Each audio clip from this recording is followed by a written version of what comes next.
There was a man in our small town named Arthur. He lived on the corner of Maple Street, in a small house with a yard that was always a little messy. Arthur was not a friendly man. He did not smile. He did not wave. When you walked past his house, he would sometimes stare from his window, and his eyes were like two hard stones. People in our town learned to avoid him. They would cross the street to walk on the other side. They told their children not to bother him. He was like a ghost in his own home, a shadow that everyone knew but no one really saw. He was simply the man on the corner, a label we gave him so we didn't have to learn his name.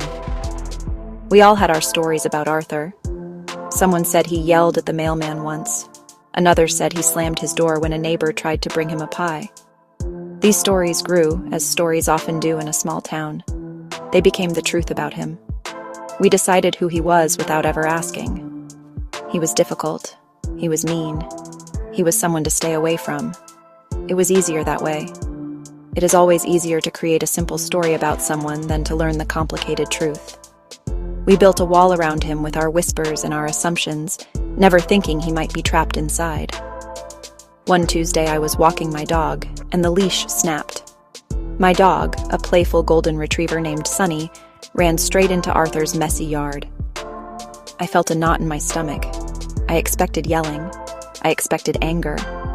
I walked slowly to his porch and knocked on his door, my heart pounding a little faster than usual. The door opened just a crack. Arthur looked out, his face etched with lines of annoyance. I explained what happened, pointing to Sunny, who was now happily digging near his rose bushes. I braced myself for the storm that I was sure was coming, the storm everyone in town had warned me about. But the storm never came. Instead, Arthur just grunted. He opened the door wider and stepped out onto the porch. He looked at my dog, then back at me. "He's just being a dog," he said, his voice raspy like an old engine that hadn't been started in years. It wasn't a kind voice, but it wasn't a mean one either.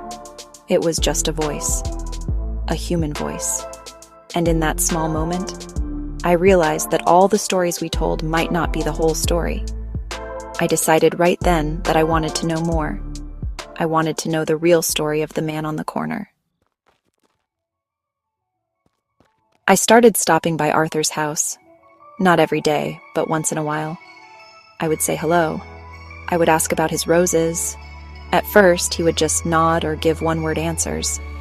It was like trying to open a door that had been rusted shut for years. But I kept trying. I brought him a coffee one morning. He took it without saying thank you, but he drank it.